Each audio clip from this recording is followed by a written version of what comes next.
ఓం నమో వెంకటేశాయ. నన్ను జర్నలిస్టు మూర్తి గారు 2017లో మహా టీవీలో ఉన్నప్పుడు నా మీద దాడి చేయడం ప్రారంభించినారు. నన్ను మ్యాక్సిమం నాశనం చేయడానికి తీవ్రమైనటువంటి ప్రయత్నాలు చేసినారు. అప్పుడు నేను వాళ్ళు అడిగినటువంటి డబ్బులు నేను ఇవ్వలేదు.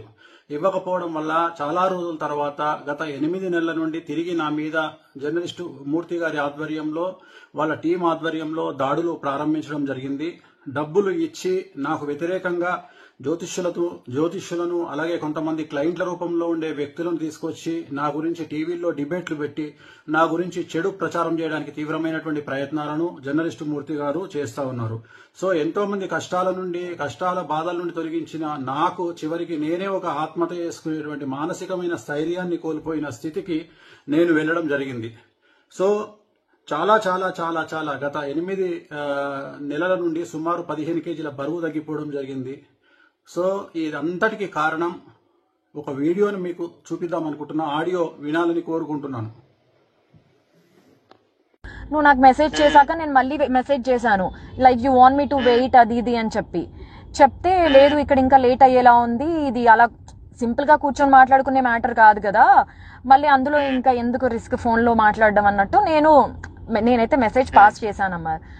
ఏమన్నాడంటే 5 లక్షల, సరిగ్గా విన్నావా, 50 లక్షల, 5 లక్షల, 5 కోట్ల, 5 అన్న ఫిగర్ నువ్వు ఒకటే చెప్తున్నావు అంటే నేనన్నా, నేను కూడా షాక్ తిన్నాను. 5 అని అన్నాను, గుర్తుందా నీకు? 5 అని చెప్పేసి నువ్వంటున్నావు సిఆర్ అని, నేనంత ఎక్స్పెక్ట్ చేయలేదు 5 సిఆర్ అని. నేను బయటకు రాగానే ఏమన్నాను, అంత అయితే అఫోర్డ్ చేయలేడు అని చెప్పానా? అమర్ ఒక్కటి చెప్పనా, ఈ సోషల్ మీడియా ఈ పోస్టుల కోసం ఆ కోసం ఆయన లైఫ్ స్టైల్ ఏదో బయట పెట్టుకుంటాడు, కానీ ఆయనది ఇంటర్నల్ గా లైఫ్ స్టైల్ ఏందో నాకు తెలుసు. ఇప్పుడు ఆయన ఎంత బ్రాండెడ్లు వాడి ఎంత షో ఆఫ్ చేసుకున్నా కూడా లోపల లైఫ్ ఏంటిదన్న నాకు తెలుసు కదా. 5 కోట్లు ఎక్కడి నుండి తెచ్చిస్తాడమర్? నేను అన్నాను అప్పుడే, నాకు తెలిసి ఇది వర్కౌట్ కాకపోవచ్చు అని చెప్పి. అది మ్యాటర్. అదేనా చెప్పేస్తే మనం చెప్పేద్దాం, ఏముందా ఇప్పుడు అంటే మనం ఇంకా ఆయన నుండి మనం ఎలాంటి ఇన్ఫర్మేషన్ వినలేదు కాబట్టి నేనేమంటున్నానంటే, ఆయన ఎవరో ఉన్నారు కదా, అబ్బా నాకు ఆయన పేరే నాకు రావట్లేదు, కల్లేరు రాజేషా ఎవడో చెప్పావు, సారీ వాడు వీడు అంటున్నాను, సారీ. సో ఆయనకి ఈ మెసేజ్ పాస్ చేయలేమా మనము? అంటే అదే వాళ్ళ చిన్న గారు కొంచెం సీరియస్ ఉన్నారంట, తనతో ఇంకా ప్రశాంతంగా మాట్లాడలేదు. నేననేది ఏంటంటే, ఓకే ఇవన్నీ ఓకే గానీ మనము ఇది తెలియకుండా అది గెలికేసి ఇప్పుడు వదిలేసామంటే వాళ్ళు చాలా ప్రెస్టీజ్ తీసుకుంటారు. అది నేను అంటే ఇంకా గట్టిగా ఇది అవుతారు. ఇలా టైం వేస్ట్ చేసి నన్ను ఇచ్చేసి వచ్చి కూర్చొని బేరంతా కొట్టకుండా ఇచ్చేసి ఇప్పుడు మేము చేయలేము, ఏం చేసుకుంటావో చేసుకోండి అన్నట్టుగా మాట్లాడతారు. నాకు తెలుసు, నాకు అర్థమైంది ఆ పాయింట్. అందుకే అది అంటున్నా, మళ్ళీ మనం అది పాపం మన హెల్ప్ చేయబోయి ఇంకా దాన్ని ఇరకాటంలో పెట్టలేం కదా అని నేనేమంటానంటే, ఇప్పుడు సార్ వాళ్ళంతా ఇది కాదంట, వాళ్ళకంత ఇది లేదంట, 5 కోట్లు అయితే అఫోర్డ్ చేయలేడు. ఒక మాట చెప్పడానికైనా అది అనేది అంటుంది. వాళ్ళంతా అడుగుతున్నారు, వాళ్ళ ఎక్స్పెక్టేషన్ అది. నువ్వు చేయగలిగింది ఎంత నువ్వు చెప్తే. ఇప్పుడు నాకు అర్థం కాని పాయింట్ ఏంటంటే, అయిపోతుంది ఆ కంఫర్ట్ జోన్ ఏంటి అని చెప్తే అయిపోతుంది నేను అంటది. ఇప్పుడు ఆయన 5 కోట్లు అన్నప్పుడు అమర్ ఒక మాట నేను చెప్పనా, ఇప్పుడు అక్కడ ఆయన ఇచ్చిన ఏమంటారు 5 కోట్లు అనే ఫిగర్ ఆయన ఇచ్చాడు. ఇప్పుడు వేణుస్వామి కూడా నన్ను నమ్మాలి కదా, 5 కోట్లు ఏ లెక్కలో అడిగారు అసలు అన్నట్టు. అంటే నేను నీకు మనలో మన మాట, నేను నీకు యాజ్ అ ఫ్రెండ్ గా నేను నీకు చెప్తున్నాను, రేపు ఆయన కూడా నన్ను 5 కోట్లు దేనికోసం డిమాండ్ చేశారు అని అడిగితే నాకు ఎక్స్ప్లెనేషన్ లేదు ఇక్కడ. నీకు అర్థమైందా నా పాయింట్? ఆయన నా మాటని నమ్ముతాడా అనే క్వశ్చన్ మార్క్ లో నేను ఉన్నాను. ఆ ఫిగర్ వినగానే చూసావు కదా, నా మైండ్ అంతా బ్లాక్ అయిపోయింది బయటకు రాగానే. సో ఇప్పుడు దీన్ని మనం ఏం చేద్దాము? నేను అదే అంటుంది. ఇప్పుడు వాళ్ళు అడిగారంటే ఆయన చెప్పే రీజన్స్ ఏంటంటే, చెప్పాడు కదా చాలా చిక్కుముళ్ళు ఉన్నాయి, వీటన్నిటిని చేయాలి, ఇప్పుడు ఓనర్స్ ఇచ్చుకోవాలి. అంటే ఇందులో బిఆర్ నాయుడు గారికి, ఇందులో ప్రేమకి రాంబాబు గారికి కూడా పోతుందా? అందరికి వెళ్తుంది.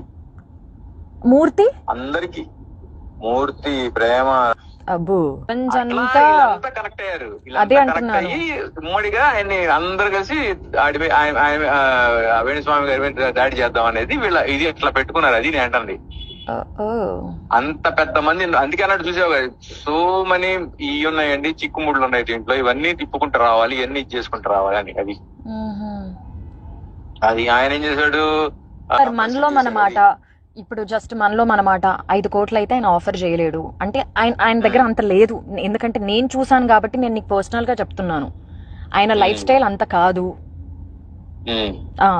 ఎందుకంటే నేను దగ్గర నుండి చూస్తున్నాను కాబట్టి నాకు తెలుసు. ఇది కాకుండా నెక్స్ట్ ఆప్షన్ ఏముంది ఇప్పుడు? ఈయన ఒకవేళ ఇలా సెటిల్మెంట్ చేసుకోకపోతే లేదండి, నేను ఏదో 50 లక్షల కంటే ఇచ్చిపోలేను, లేదా నేను 1 కోటి రూపాయల కంటే ఇవ్వలేను అని ఏదైనా ఒక మాట చెప్తే నేనేమంటానంటే, మనకేం వద్దు, నువ్వు వద్దు, నేను ఇన్వాల్వ్ అవుతాను అనేది వాళ్ళకు ఒక మాట చెప్పేసాం అనుకో, వాళ్ళకంత ఇదే లేదంటే ఆయన పోటీ చేయలేడంట, ఇది ఆయన రేంజ్ అయితే ఇది, దీంట్లో అయితే ఏమన్నా మీరు చేయగలుగుతారంటే కూర్చుందామండి అని చెప్పేసి మనం స్కిప్ అయిపోవచ్చు. నేను అంటే అది అందుకే ఆయన్ని చెప్పమను, నాకు ఇదే కావాలి, చేయగలను. అదే అంటే అది ఓకే. ఎందుకంటే నేను ఇప్పుడు నన్ను ఇచ్చేసావు, నేను తీసుకెళ్లాను, నీ క్లియర్ గా నేనే ముందు తీసుకెళ్లి కూర్చోబెట్టాను. లేదు అసలు ఈ విషయంలో చెప్తున్నాను కదా, నీతో పాటు అసలు నన్ను అక్కడ వరకు తీసుకెళ్లడమే I'm very much grateful to you. నేను చెప్తున్నాను కదా. అయ్యో నీ మొహంలే, మనలో మనకి అవన్నీ ఎందుకు లేదు. నేను అసలు మనకు నా సంబంధం లేకపోయినా సరే నువ్వు అడిగావు అని చెప్పేసి నేను దాన్ని అప్పటికప్పుడే పంపించాను. ఏ కంప్లైంట్ ఇచ్చారు ఏంటి అవన్నీ పంపించాను నీకు. నేనే మాట్లాడి ఇది ఏమైనా సెటిల్ చేయగలుగుతామండి ఆయనతో మాట్లాడి, ఇలా కాదండి సరే మీరు ఎంత ఇవ్వగలరో ఏం చేస్తారో చెప్పండి, వాళ్ళకి చెప్తాం, వాళ్ళకి ఆ ఫిగర్ నచ్చితే ఇది అవుతాం, లేదంటే నేను నా ఫ్రెండ్ స్కిప్ అయిపోతాం, ఆ తర్వాత మీరు ఏం వస్తుందో అదంతా మీరు చూసుకోండి అని చెప్తే అయిపోతుంది. నేను అంటే అది ఈ విషయంలో మనము అమ్మో అసలు ప్రవీణ్ గారికి చెప్తాం, ప్రవీణ్ గారు ఆయన కన్వే చేసుకుంటాడు, ఏమండి ఆయన 1.5 కోటి కంటే ఇవ్వాలని అంటాడు, 1 కోటి రూపాయల కంటే ఇవ్వని అంటాడు, ఇదండి పరిస్థితి అని అంటే వాళ్ళు సార్ రమ్మన్ వచ్చినంత ఏదో ఒకటి వచ్చింది సార్ రమ్మన్ ఇది అంటే కూర్చుంటారు, లేదంటే వద్దులే మనం చాలా మందికి ఇచ్చుకోవాలి, ఇది చేసుకోవాలి, వర్కౌట్ కాదులే అంటే లైట్ తీసుకుంటారు. అది నేను అంటుంది. ఇందులో ఇందులో మూర్తి కూడా తీసుకుంటాడంటావా? పక్క ఖచ్చితంగా వీళ్ళంతా పంచుకుంటారు కావచ్చు. రాంబాబు 250 రూపాయలు 300 500 రూపాయలు ఇవి కూడా వాళ్ళు రాంబాబు తెలుసా. మళ్ళీ ఇలాంటి వాళ్ళకి ఇంత పెద్ద పెద్ద అమౌంట్ చాలా ఎక్కువ కదా మరి. చెప్తున్నా అవి కూడా వదలరు, అళ్ళు వదులుతారు. ఇప్పుడు వాళ్ళకి అందరూ ఆడు చెప్పే లెక్క ఏంటి, ఆయన చెప్పే లెక్క అందరికి 30-40 ఇచ్చుకుంటూ వెళ్ళాలి, అన్ని వీటన్నిటిని ఇది చేసుకుంటూ వెళ్ళాలి. ఛానల్ హెడ్లకి నేను చిల్లర ఇట్లాంటివి ఇస్తే వాళ్ళు యాక్సెప్ట్ చేయరు. ఛానల్ హెడ్లు అంటే మళ్ళీ వాళ్ళకి గట్టిగా సమర్పించుకోవాలి, అవన్నీ చేయాలని చెప్పేసి ఆయన దీంట్లో ఇది ఉండలే. కానీ మనం ఎంత చేయగలం, ఎంతవరకు చెప్తే దాంట్లో వాళ్ళు చేయగలరా లేదా అనేది చెప్తే అయిపోద్ది అంతే. అంటే నేను రేపు ఆయనకి ఎక్స్ప్లెనేషన్ ఇచ్చుకోవాలి కదా అని. నీకు ఒక చిన్న ఇది ఇస్తాను చూడు, వాళ్ళతో మాట్లాడుకొని వాళ్ళతో డీల్ చేసుకుని అప్పటికి నేను కూడా రానంటే రామర్ నువ్వు అని నువ్వు లోపలికి రమ్మంటే వచ్చి లోపలికి. అవునా కదా, నువ్వు లేకుండా ఎలా నువ్వు కూడా రా, నువ్వు ఉంటే ఇది ఉంటుందంటే సరే నేను ఇక ఒక ఆడపిల్లని ఒకదాన్ని లోపలికి పంపించాను కరెక్ట్ కాదని చెప్పి నేను బాలు వాళ్ళ కోట్లు వేసేద్దాం, ఆయన ఒకటి చెప్పమను, మనం జస్ట్ కన్వే చేద్దాం ఇదని. వాళ్ళు అది ఓకే అనుకుంటే ఇదవుతారు, లేదంటే మనం జస్ట్ చెప్పగలిగాం నువ్వు నన్ను స్క్రీన్ షాట్ అదేంటది ఆ కంప్లైంట్ కాపీలు పంపించమన్నా పంపించాను, ఆ తర్వాత ఏదో అనుకున్నాం వర్కౌట్ కలిపి మనం లైట్ తీసుకుంటాం. అది నేను అమ్మో లేదమ్మా లేదు ఇక్కడికి ఎండ్ చేసేద్దాం. నేను బయటకు వచ్చినప్పుడు ఏమన్నాను, కల్పించేసి షీ సో అండి తనే చూస్తుంది అని చెప్పేసి నేను వెళ్ళిపోదాం అనుకున్నా యాక్చువల్ గా.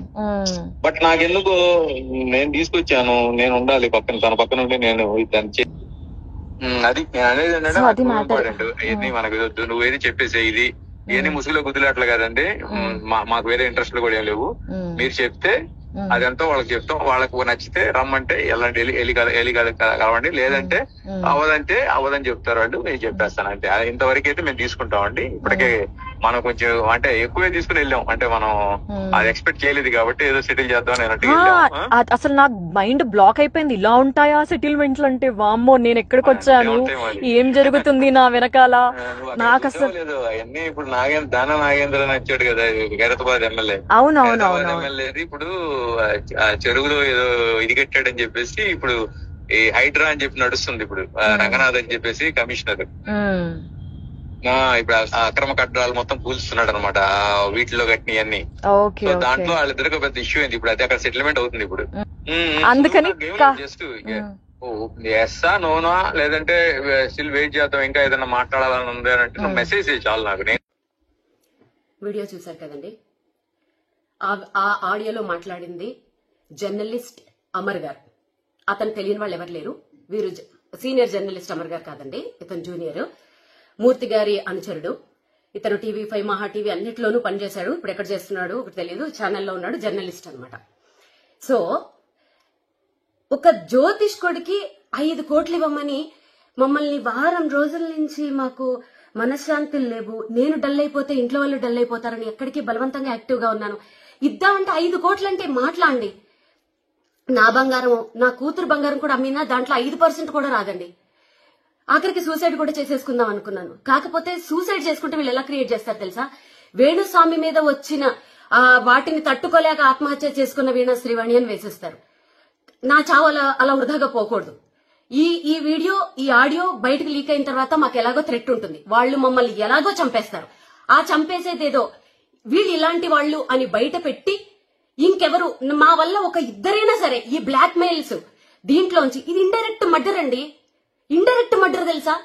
5 కోట్లు కట్టలేక పరువు కోసము చచ్చిపోతే ఎవరండి బాధ్యులు? ఎవరు బాధ్యులు? దీంట్లో నాకు విచిత్రమైన విషయం ఏంటంటే, ప్రేమ గారు అంత డీసెంట్ జర్నలిస్ట్, ఒక ఆడపిల్ల అమరు చెప్తున్నాడు చూడండి, దాంట్లో ప్రేమకు కూడా వాటా ఉంది. రాంబాబు గారు, TV5 రాంబాబు గారు ప్రతిరోజు నాకు మెసేజ్ పెడతాడు, ఆయనకు కూడా వాటా ఉంది, ఇంకెవరెవరికో వాటాలు ఉన్నాయి అని చెప్తుంటే నా ఫ్యూజులు ఎగిరిపోయాయండి. పెట్టుకోండి, ఇంకేమన్నా పెట్టుకోండి, మేము ఇంకా ఏమీ చెయ్యలేము. ఇది మా మరణ వాంగ్మూలం అనుకోండి, ఏమన్నా అనుకోండి. వీళ్ళు మానసికంగా కూడా, వీళ్ళకి ఎన్ని ఫేక్ అకౌంట్లు ఉన్నాయో తెలియదు గాని, నేను మొన్న జర్నలిస్టుల మీద పెట్టిన వీడియో కింద ఎన్ని ఫేక్ మెసేజ్లు, ఒక 100 వాళ్ళు ఫేక్ పెడితే ఒరిజినల్ వాళ్ళైనా కొంచెం అవుతారు కదండి, వాళ్ళు కూడా పెడతారు. మెసేజ్లతో కూడా నన్ను హింసించేశారు. అసలు నేను ఎప్పుడు నా మ్యూజిక్ వరల్డ్ నుంచి బయటికి రావడం మీరు ఎప్పుడైనా చూసారా? ఎందుకు వచ్చారో అని అడుగుతున్నారు. ఇప్పుడు ఆడియో అర్థమైందా? మా దగ్గర ఇంకా చాలా సాక్ష్యాలు ఉన్నాయి.